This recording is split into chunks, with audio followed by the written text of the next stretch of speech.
There are some problems and situations that you face in business, that you face doing business, that the only thing you start thinking about is how to quit that business or close that business and go and look for something else to do. In fact, you start thinking of how to get a 9 to 5 job and just leave business. And honestly, I've had my fair share of situations like that. I've experienced things that made me feel like, oh, I should just close my business and just go and look for something else. In fact, go and get a job to do or to work. And in today's video, I'm going to be sharing the particular one that made me really question myself, that made me really think about closing my business. So this is going to be a story time. So grab your popcorn, sit down and relax while we get into it. Hi and welcome to my channel. My name is Mijara, and if you're seeing this space for the very first time, you're welcome to this space. Over here on this channel, we talk about small business growth, self-development, and everything legal that brings us money, and also a bit of lifestyle. So please do well to subscribe to this channel, like this video, and let's get into the main aim of today's video. So I've been doing my business for a couple of years now, and in case you don't know the business that I do, I am a thrift vendor based in Port Harcourt, Nigeria. So I sell thrifted wares and I run my business online. So it's an online store where I sell thrifted, especially female thrifted clothes. So yeah, I've been running my business for a couple of years now, like I said. So this particular situation, this particular problem that I faced happened the period where my business was starting to gain visibility online. So I started to gain customers from like different states. So this particular customer came from like a nearby state. I got her contact through like a contact gain stuff, and she texted me through the contact gain. She saw what I was selling and then she wanted to patronize because she loved them. So she started buying from me and she wanted to stockpile for some time because of course there was no way she was going to just buy one item and then have it rebuilt to another state. So she was stockpiling, she was buying items and just stockpiling with me. She wanted them to be much first before she would ask me to like send it over to her state. So I was very happy about it. She bought every single time that I posted, she would either buy one item or two items, three items, just like that. And she was just stockpiling it. So the items were getting so much. She texted me like one day, oh, that she'll be getting her items soon, that she just wants to like add more items. And I was like, fine and good, no problem. Me, I want to sell now. So she bought more items, and on a particular day, she told me that, oh, I should send the items to her the next day, that she wanted to use them, maybe she wanted to travel, and then she wants her items the next day. I was like, okay, no problem. And at this point in time, I didn't have any good structure in business. I was just doing it anyhow. I didn't have delivery days, I didn't have waybill days. Everything was just scattered, and I was doing the deliveries and waybill myself. Like if a customer tells me I want my item today, you see me, I'll find a way to either go and deliver it myself to them that day. So everything was just scattered like that. So when she told me that, oh, she wanted the items the next day, and I had other plans the next day, like I had plans, things that were going to keep me really busy the next day. So I decided to take it by myself the next day to go and deliver it to like the driver, to go and give it to the driver that would take it to her state. Mind you, I was very busy that day. Now, the funny thing that happened to me is that I didn't write details, like I didn't put her details on the package. I didn't put her details on the package. I just wrapped it like that and took it to the park. Now, she had already paid for like the driver fee because I had an idea of how much the driver would charge to take it to that state. So when I got to that place, and this was like a roadside park, like it wasn't like an actual, park or anything like that. I was just supposed to give it to the driver, and then the driver would deliver it to the state and then call her when he gets to her state, and she'll come and get it. So it wasn't like an actual park where I have to go and register the package or anything like that. So when I got to the place, I saw this particular driver.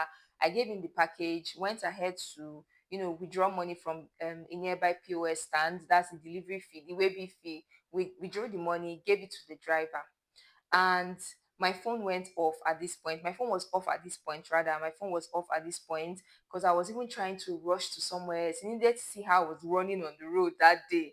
So my phone was off and I couldn't, get the driver's number. So I asked the driver, oh, and I didn't, like I said, I didn't write the details on the package, the person's number, name, and address, and like name and number, and the pack that she was going to come and pick the items on the this thing. I just carried the package and just gave it to the driver.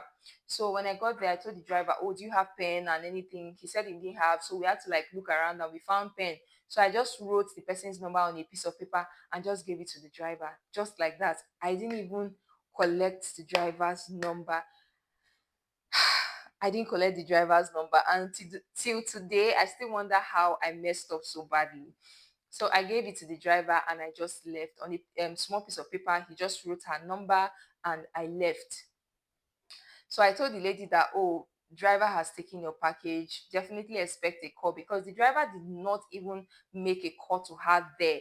He said his phone was off too. So we had to just write it on a paper that when he gets to that place, he will look for a way to call her and get it, ask her to come pick up her package. I was like, okay, no problem.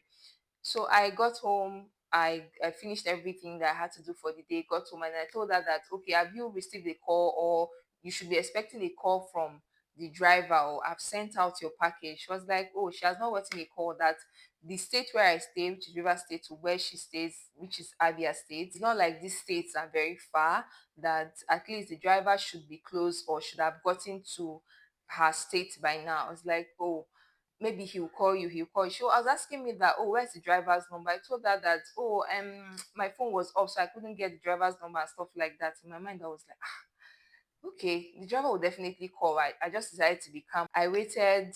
I didn't get any message from her. The next day, she sent me a message that, oh, what happened now, that she has still not gotten any call from the driver. That was when I knew that at this point I had messed up. I had messed up. So I told her that, okay, maybe something happened. Maybe she should just, wait a bit.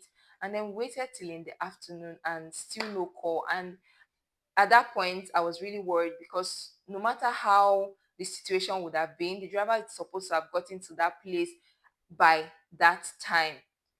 So I decided to go to the park, and I went back to that roadside park to like see if I would see him. Maybe I've come back again to like, pick passengers and stuff like that.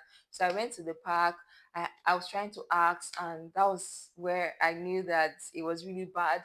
Nobody like could help me. I was trying to describe him.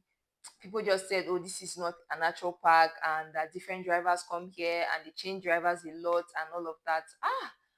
Ah, I stood there for hours. I could not say anything. I was just thinking about how much I was going to lose, like how much, because this person had stockpiled so much items that the money was so much. So I stood there. I was trying to, look for a way, ask the Agbero boys that stood around there and everything. Nobody could help. I walked to the front. I walked around. I was trying to, like, I didn't know the plate number of this bus. I didn't know anything. I was just trying to describe the man, and nobody could like help me, identify him. I was still hoping that maybe he would call her. So I called her again. She said she had not received any call. I kept, going back and forth with her. She just told me that, oh, I should refund her money. By this time, it was already like 2 days gone. Still no calls, still no package, nothing from my own end and all that. And she was requesting for a refund. This money was much. When I say this money was much, my head, I just felt like, no, I should just close down this business and go and sleep. Because it was so painful. It was so painful. Like, it was a lot of money, a lot of money. Like, and I'm just wondering what's happened to the driver, if he misplaced the paper that he wrote the number, or like I cannot just imagine or know what happened to him. I'm just wondering, like, what happened? Did he misplace it? Because I know that he would not want to like steal those items, because these are like female clothes, right? So for me, I just felt like maybe he misplaced the paper where he wrote the number. So I had to refund this customer a whole lot of money, like a whole lot of money. And I was pained, like I was so pained. And I just felt like, no, I'm not going to do this business again, because how would I lose so much money like that? How would I lose so much money? Like, how much profit was I making for me to lose so much money? And that was how that whole situation just died. Like, nothing from the driver, nothing. She didn't get the package. I didn't get anything back, and it just went missing like that. And I lost so much money that I had to refund to her back. And it pains me. It pains me. It pains me way. But yeah, this is one situation and one problem that I've had to face that made me consider closing my business. Trust me, it was really bad. It was really bad. And so after that time, I just had to, try to put in structure into my business. I had to organize myself very well and told the customers that this is how it works. This is when we should go and stuff like that. And I had to calm down also, not to follow pressure from customers, because if customers pressure you at times, my dear, you're going to do wrong things. So I had to learn how to not be pressured by customers and just do something calmly and smoothly. So yeah, this is basically my story time of one situation that I faced in business that almost made me feel like closing my business. So if you have faced any situation that has made you feel that way, please let me hear it in the comment section. Put it down in the comment section. I want to read it. So thank you very much for watching this video. Please do what to like it. Leave a comment if you faced any situations like this or any other situation that has made you feel like closing your business. And also subscribe if you've not subscribed to my channel. And I'm going to see you in my next video.